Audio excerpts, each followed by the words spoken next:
We're planting corn in Morrow County. Joel Penhorwood here for the Ohio AgNet. This Cab Cam series brought to you by the folks at Precision Agri-Services, Inc. More information at precisionagriservices.com. The one and only John Linder joining us here today, while we're joining him for planting here on June 3rd. And we did 3 Cab Cams in April, took a break in May, and we're back at it in June. Unfortunately, that's been sort of the theme of this spring's planting season. John, how has planting been going for you guys? What a challenge. Yeah, so we did get some crops in April. They're up and looking good. The May stuff, it's been a bit of a challenge. Looking to hoe up. Now we've got the first round of beets planted. They hoe up again and replant some beets. So it's just never ending at this point. Who knows what we get for rain Thursday? Well, it's going to be at saving grace but yeah, late for corn, finally in the last field. Hoping for the best. I want some heat units this summer. We don't want a cold summer. I remember that. And I'm going to guess 1994, we're in low test weight, low, real high moisture, just low quality. It was kind of a challenge to store and market, but don't want that again. But hey, it's been a while. We're in the barrel. I guess we're in the barrel. And you got to tell yourselves these things. You got to talk yourself through these things as well. Think about, okay, and there are times maybe when things were less than ideal conditions. Yeah, could have made the call, but let's not go in early May or such. When did you guys get a real formal start? I'm not real good with calendar dates, but didn't hit any contract for Mother's Day. We were projected to get into the low 30s. Yeah, and we have experienced that with more moisture, little rain, little snow, cold water on the imbibe of the corn. And that doesn't end well either. So we thought we'd be patient. Forecasts looked like we could. Turned out we couldn't. And we didn't have to worry about it. Didn't get that cold. So that early stuff, for the most part, what I see survived around here. Can't say that's the case everywhere. I know guys that have replanted corn already, and not just Ohio, so we're just in it with a lot of other folks.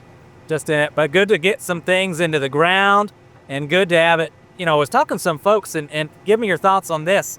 They're talking about, even though it's later planted, the years that they've had some later planted things, it's got that momentum on its side rather than things that get in cold and kind of have that hard start. The things that does get into some temperature and get some heat on it, man, they start looking pretty good later in the season. They can. Now, the June corn, our experience is that we really don't shoot for that. It's never a goal to plant corn in June. But we've been fairly blessed because it generally has the heat and the right conditions. Just jump out of the ground and never looks back. And that's really what's important about corn especially. It just doesn't like to be stalled in its progress. The later you go and the temperatures are right, it generally can really turn on and be a good crop. Tell us all about the equipment you're running out here. Not the newest planter, still a pretty nice planter, but some really nice precision equipment on it and kind of makes it there's plenty of screens on the cab here. It's been kind of one of our things. We like tech, and sometimes it haunts you to be an early adopter, but we do have a lot of precision on I believe it's a 2004 or 2005 model 1770 NTCCS John Deere. It's been a real good planter. I like the narrow transport and the functionality in the field. The precision just seems to enhance that greatly. Sometime I have to think about how long will the frame last, right? And I had some experience last night, this morning, of finding out what corrosion does to a CAN bus system for all the components. We have a couple hours figuring out where the issue was there, but it seems to be singing right along now. Yeah. And John, we'd be remiss if we didn't talk about how we'll be kind of seeing you in the news a little bit more later this summer at the Ohio Ag Council Hall of Fame. Congratulations to you on being inducted into this year's class. Thoughts? How does it feel? Kind of surreal. It's never been my goal to be recognized for everything I do. Just do it because it's the right thing to do and participate in things that do well to give back to agriculture that's been so good to us, and try to make that future for the next generation stable as we can. So it's been such a pleasure to serve on the Iowa Corn Marketing Board, currently the Iowa Corn and Wheat Growers Association, representing them on the national level. Got to do some action team work. You did a Terry action team. Soon learned that if you ever wanted to be on the national farm board, once you're chair of an action team, everybody kind of gets to know you because you're giving reports to hold a state member or delegate body, and so everyone knows your name. So I did take advantage of that, got on the board, and got to be president of the National Farm Board and the officer rotation. And sometimes you forget when you're focusing how hard it is to talk, but really enjoyed the National Farm Board and got that being officer there for 3 years, first vice president, and chair, which is past president, which is just another honor for myself in Ohio.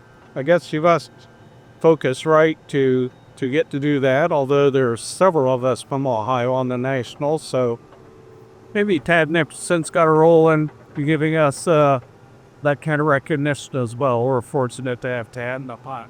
One more question here, and I guess it's sort of to recap something you said to me when we were just in some initial conversations and was talking about the delayed planting and more, and you said, not as planned, but it's as intended. And that really stuck with me. Expand upon that and also maybe leave some words of wisdom for other farmers. It's not been an ideal spring, but hey, it's been a spring and we get to continue farming. You know, it's a faith-based statement, obviously, and a lot of farmers will kind of lean in on tough times and realize that they're not in control. It's a higher vein. For me, it's God, and we have to accept his plans. So we make our plans, but life happens, so we're busy making plans, and this weather is one of them. Yeah. So we're fortunate. Generally, things turn out fine in the end. We have to give it that time to face those challenges and not feel singled out. Something good to keep in mind as we're sharing words of wisdom from somebody who's been there, done that, and continues doing it here in the spring planting season of 2025 as we're planting corn in Morrow County. John Linder, letting us have some time with him out here in his cab. I'm Joel Penhorwood for the Ohio AgNet. This Cab Cam series, thanks to Precision Agri-Services, Inc. More information at precisionagriservices.com. Thanks for tuning in, everybody. Thanks, Joel.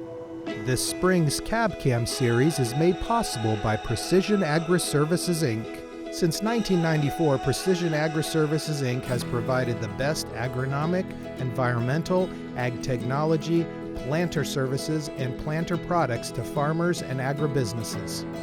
For more info, visit precisionagriservices.com.